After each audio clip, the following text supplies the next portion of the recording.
12월 29일 오늘이 만나 성경 말씀은 요한이서 1장 7절에서 9절까지 말씀입니다.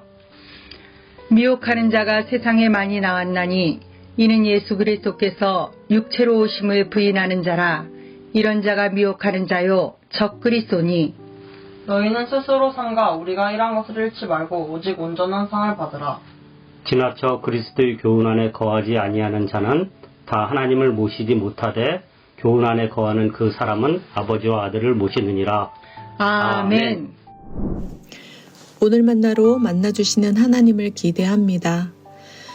제 아무리 그리스도의 길을 따르려는 그리스도인이라 할지라도 유혹과 거짓말, 환상과 여러 가지 속임수에 빠질 수 있는데요. C.S. 루이스의 스크루테이프의 편지는 악마 스크루테이프가 자신의 조카이자 신참 악마인 웜 우드에게 보내는 31통의 편지로 악마의 존재가 그리스도인들을 어떻게 유혹하고 신앙의 궤도를 벗어나게 하는지 적나라하게 알려줍니다. 오늘 본문은 그리스도인들을 미혹하는 자에 관하여 소개하며 거짓 가르침을 조심하라 경고하고 있는데요. 미혹하는 자요, 적 그리스도로 명명되는 자들은 어떤 자들입니까? 사탄의 대리인으로 이용당하여 역사를 어지럽게 하고 하나님의 백성을 타락시키며 하나님의 교회를 파괴하는 자들입니다.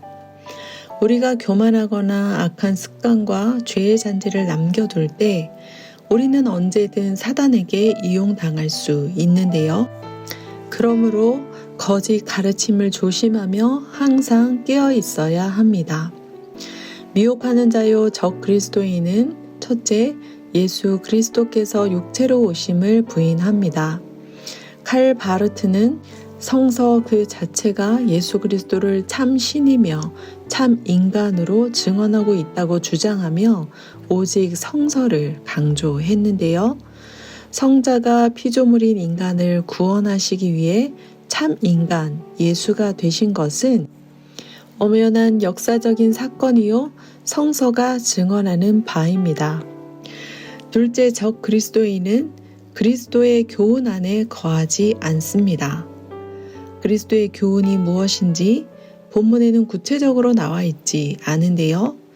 요한 2서에 의하면 그리스도의 가르침 안에 머물러 있느냐 머물러 있지 않느냐에 따라 하나님을 모시고 있느냐 있지 않느냐로 나뉜다는 거예요.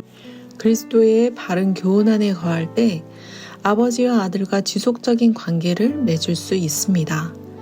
반면 거짓 가르침에 속아 그리스도의 바른 교훈에서 이탈할 때 하나님과의 관계가 지속될 수 없습니다.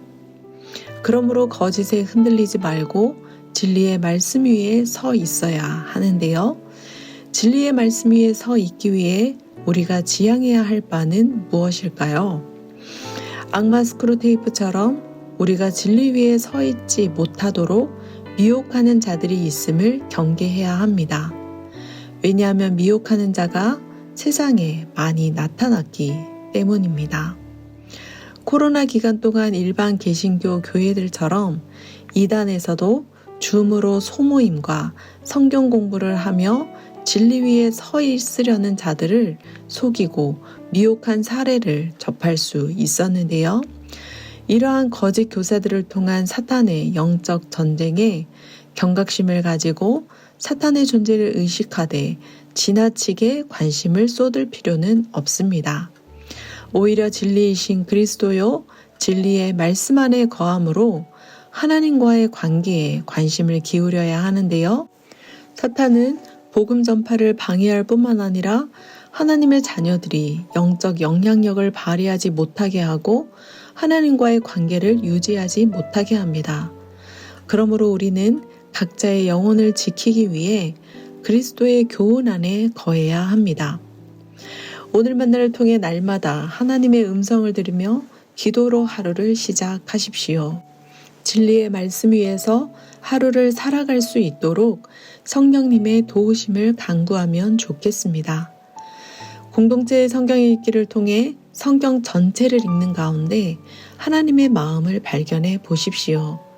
이스라엘 백성들뿐만 아니라 오늘날의 우리를 향한 하나님의 뜻을 발견하는 가운데 하나님의 인도하심을 받으며 인생의 방향을 잡아가게 될 것입니다. 혼자가 아닌 공동체로 읽고 나눌 때 진리 위에서 서로를 든든하게 세워가며 온전한 상을 받게 될 것입니다. 기도하겠습니다. 우리를 사랑하시는 하나님, 온전한 상을 받기까지 진리의 말씀 위에서 교회의 모든 지체가 든든하게 서나가기 원합니다. 그리스도의 교훈 안에 거함으로 성부 성자와 올바른 영적 관계를 맺게 하옵소서. 이를 위해 주의 말씀을 듣고 배우며 말씀으로 기도하는 교회 공동체가 되게 하옵소서. 말씀으로 성육신하신 예수님의 이름으로 기도합니다. 아멘. 2가지 제목으로 기도하겠습니다. 첫째, 그리스도의 교훈 안에 거하기 원합니다. 말씀을 가까이 하며 묵상하게 하시고 기도로 주의 뜻을 분별하는 가운데 온전한 상을 받게 하옵소서. 둘째, 신년 사경회를 위해 기도합니다. 교회 공동체가 진리의 말씀 위에 든든하게 서나가게 하옵소서. 신년 사경회를 통해 말씀과 기도에 힘쓰는 교회가 되게 하옵소서. 기도하신 후에 개인 기도 하겠습니다.